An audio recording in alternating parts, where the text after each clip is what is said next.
go through the sessions. I'm going to introduce our guest speaker right now. So I'm going to stop. Yeah, there we go. So as a result of viewing the textbook his daughter brought home from school, Shabbir Mansuri founded the Institute of Religion and Civic Values in Fountain Valley, California in 1991. The purpose was to address and correct the imbalance of history, religion, and culture in our children's textbooks to ensure that education was more accurately reflected in the history. He's worked with educators, publishers, and policymakers to provide an accurate historical perspective to educational materials related to all world religions. He appreciates the freedom offered in the U.S., which allowed him to pursue his endeavor. Shabbir Mansuri has long been interested in education, doing research for his own interests, as well as sharing information with others so they derive benefit in their own lives. In recent years, Shabbir has pursued research on developing and maintaining good health throughout one's life. He and his wife, Auntie Rashida, have applied specific strategies that help them maintain optimal health. So we want to thank him for being with us today on such short notice. So Uncle Shabbir, I'm going to spotlight your video so you can probably only see yourself, but just know everyone can see you. So do you want to, maybe anything else I missed on that introduction? What do you want everyone to know about you? No, I think it covered more than actually what was there. Okay, perfect. I'm just going to go. Yes. I'm going to go into the questions that we talked about earlier today. So the first one is, describe a life-changing event.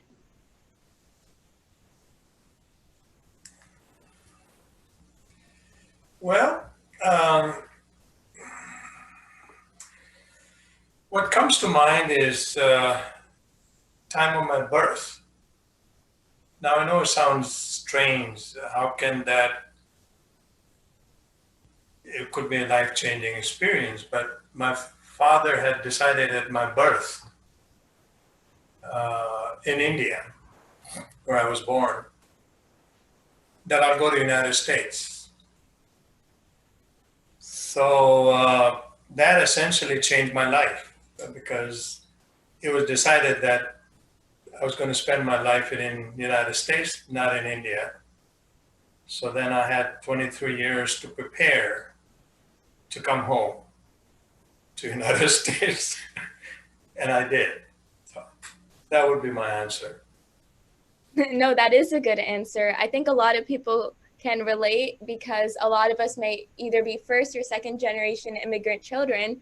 So if you could maybe talk about your connection, like you mentioned, with your father determining that you had to move to America, your relationship with India versus the US and like that, and how that plays into your identity. Yeah, it's interesting that I grew up there in India and I spent 23 years of my life before I came to the United States. But much of my time that I had to spend was to study the United States. Actually, I spent much of my student life from the age of 10 on to 23 studying two things. I had two tracks of studies. One was to study British system as I was a subject of, because I was born before partition of India. And second was to study civil society construct of United States, constitutionally speaking. So I spent close to 13 years of my life studying both of those before I came to the United States. That's awesome.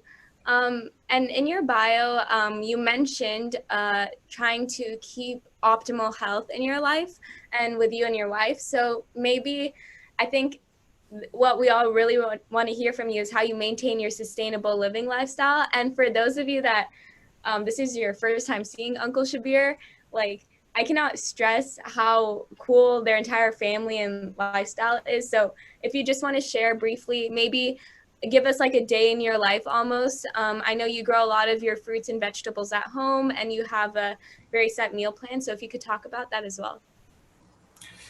I think everything else, I grew up in a traditional household. So when I said traditional household in India, it was a Sufi tradition.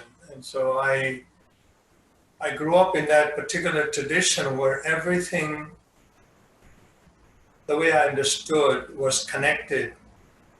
So if you look at the nature, connection is with the divine. And so that really had an impact on my life as to everything I looked at it connected with the divine. However, divine is not in the driver's seat. Humans are in the driver's seat. So it sounds like sort of counterintuitive as to how is it possible? Why not the divine who has created us could be in the driver's seat? But he has given us a choice to be in the driver's seat and make our life based on our choices. So the lifestyle that we chose from the day one, for example, I remember, I think drinking Coke maybe in 1970s sometime was the last time I drank Coke and things like that. And so those are based on choice. And that's how I sort of relate to things where lifestyle is because of our connection with the nature, if you will, but the divine essential aspect is sitting there for us to make that choice. If that makes any sense to you all. That does make sense. Also, our entire theme here today is based off resilience, like we talked about. So how would you define resilience? I think resilience, to me, again, is a choice to adapt to what I have been given or with the tools that I have. How do I use my tools in order to go where I want to go? So my choices will lead me to where I want to go, and so therefore, as far as resilience go, I need to decide what's in my hand, what kind of tools do I have, and tools are based on the knowledge and the skill sets that we all have, and using that in order for us to decide and to be resilient about where exactly am I going to go, but I need to make that choice. And do you have any personal story maybe of where you were resilient in your teen years maybe or in your childhood? I think it was interesting. When I was growing up, my father essentially had given me, metaphorically speaking, two keys. One key to the library and one key to the masjid. And it was interesting, masjid had nothing to do with religion. And so it was made it very clear that the salat is not ibadat. I knew that from the get-go. But it has to do with bowing to no one but to you, Allah subhanahu wa ta'ala. It's a power structure, essentially, is what we do 5 times a day. Nothing to do with ibadat. So, and the library where you come into knowledge, what comes from Allah subhanahu wa ta'ala. These two things have really had a huge impact on me as I was growing up. The importance of both of those two, meaning the power structure of the salat, where I'll bow to no one, to understand that there are powers out there that I will bow to. But the knowledge is the key that allows me to practice that aspect of bowing to no one but to you, Allah subhanahu wa ta'ala, is what salat is all about. Nothing to do with ibadat or worship. So I think that's really beautiful about how you kept your maybe more spiritual side relating to Islam also a part of your life continuously. Another question I have, which is a little bit more relating back to either your childhood or teen years, is was there any major world event or war, economic crisis that really affected your life? Well, I don't know about, there were world events, but I think one particular thing had a huge impact on my life as far as the direction of my life is concerned. May I show you what that was? Go ahead.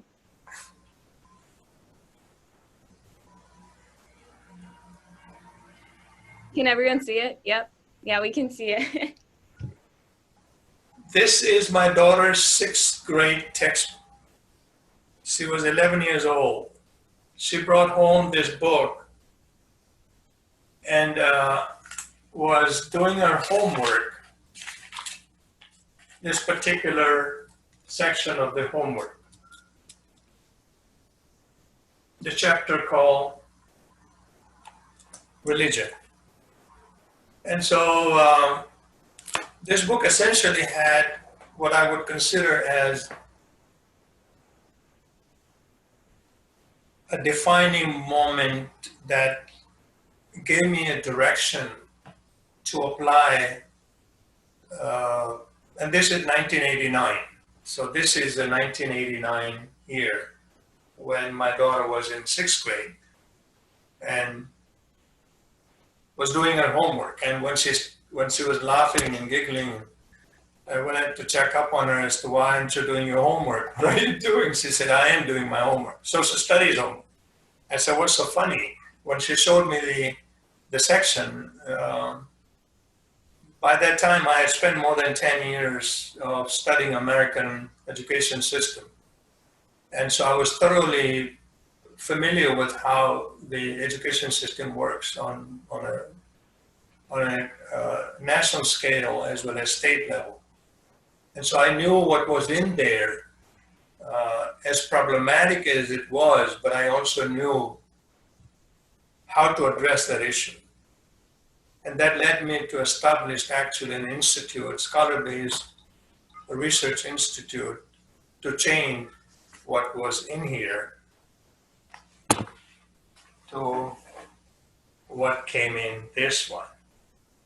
This is the textbook that was adopted in 1997 instead of Texas.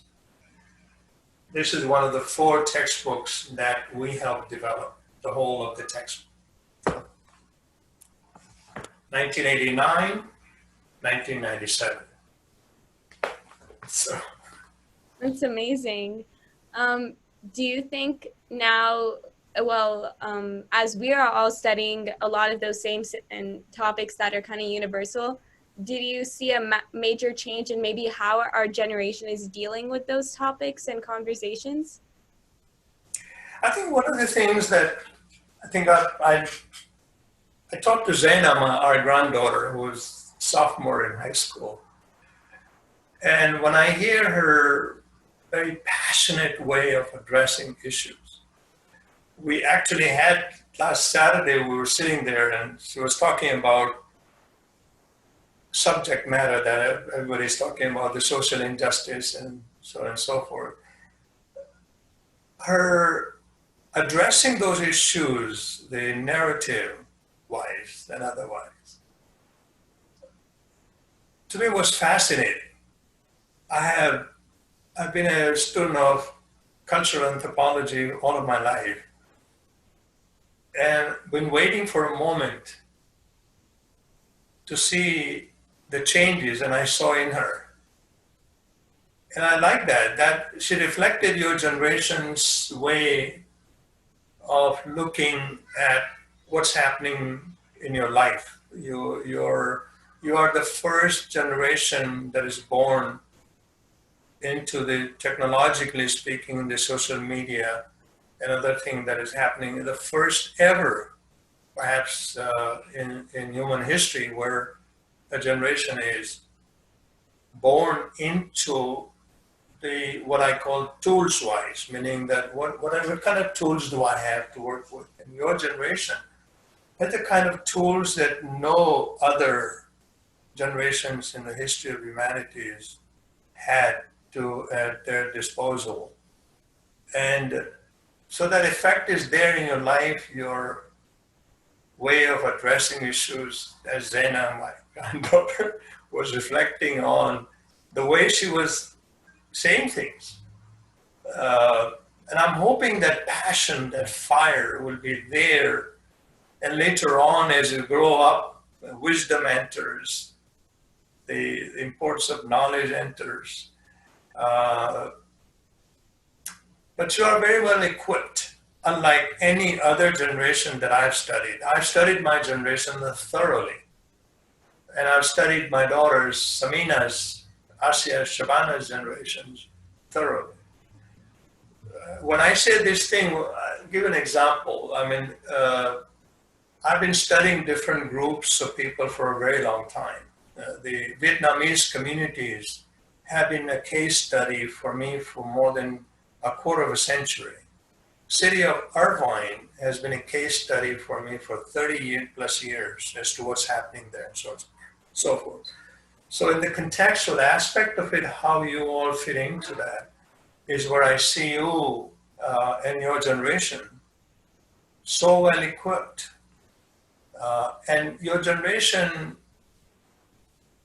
the time of your generation as to how and where you have been born and how and what has happened to your life has been subject of my study for my lifetime. And what I see is fascinates me. I know I won't live to see it in my lifetime, but I know what's going to happen 20, 30, 40 years down the road, what your generation will be able to do unlike any other previous generations that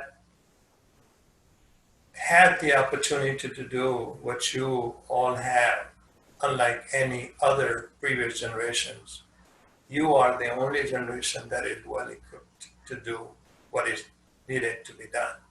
Question is that, will you get there or not? It's very admirable that you were able to work with a lot of different people and of course have your focus group at our generation. So that was a very beautiful piece of advice and encouragement. So we actually have a lot of questions coming for you in the chat. So I'm going to ask it to you right now. We can do a rapid fire. So who is your biggest role model? Oh dear.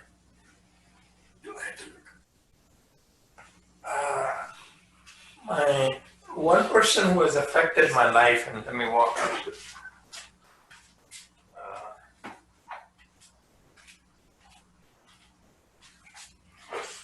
Muhammad Assad. I know it's rapid fire. I'm supposed to give fast answer. I had forgotten his last name. Muhammad Assad, Road to Mecca. This book had an impact on my life when I read it in late 70s. I'm sure you're familiar with this book. Muhammad Assad, who also translated Quran. Mm-hmm. Yeah, he is a huge name in the community. Another question is, if you were to come up with one word to describe your overall life, what would it be? Freedom. Freedom. Free to choose. This is another question. Raneem is actually stating that she's actually taking a cultural anthropology class this semester and she's really interested.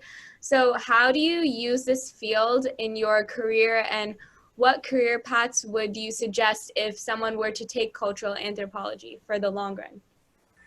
I have been a student of that for my lifetime. I find it fascinating subject to actually study, as anthropologically speaking, if you will, of the cultures. Meaning you study cultures in so many different ways anthropologically. I'm not familiar with, because I'm not in that field, but as an outsider of that field, it gives you proper tools to decipher a whole lot of cultural sort of codes, if you will. Mm-hmm. And I'm glad. Who did you say is studying? Who? It's Raneem, one of our volunteers. She did the icebreaker. I'm glad you're there. I'd be there because, and I would be nice to see if you guys, if you don't mind. I know I don't want to take up your time, but if you can tell me what subject interests you all have, with all of you, but at least like that, so I can have a contextual understanding of what kind of direction that you are all going to go and what tools are you going to need in order for you to get there. That's actually Just perfect. have everyone put it in the chat. Yeah, put it in the chat right now. And our breakout session is also specifically talking about careers and what careers you want to be in. So you'll hear from everyone too. But everyone drop it in the chat too. And then I'll save them and I'll send it to you, Uncle Shabbir. Yeah, okay. Another question is, how do you continue to stay positive during quarantine? In my case, it didn't make any difference because this is my office. Since 2011, when I closed my office outside, my schedule was the same. So this pandemic time didn't make any changes other than I wasn't able to play golf for 5 months. So that was no good. And then in the middle of it, I had shingles. So that was a little more challenging to deal with it, as it created a very chronic issue with I can't close my fist in order for me to hold the club. So yeah, that was challenging. Is there ever been an event in your life that maybe almost caused you to lose hope? I'm sorry, what was the last part? Is there an event in your life which caused you to lose hope?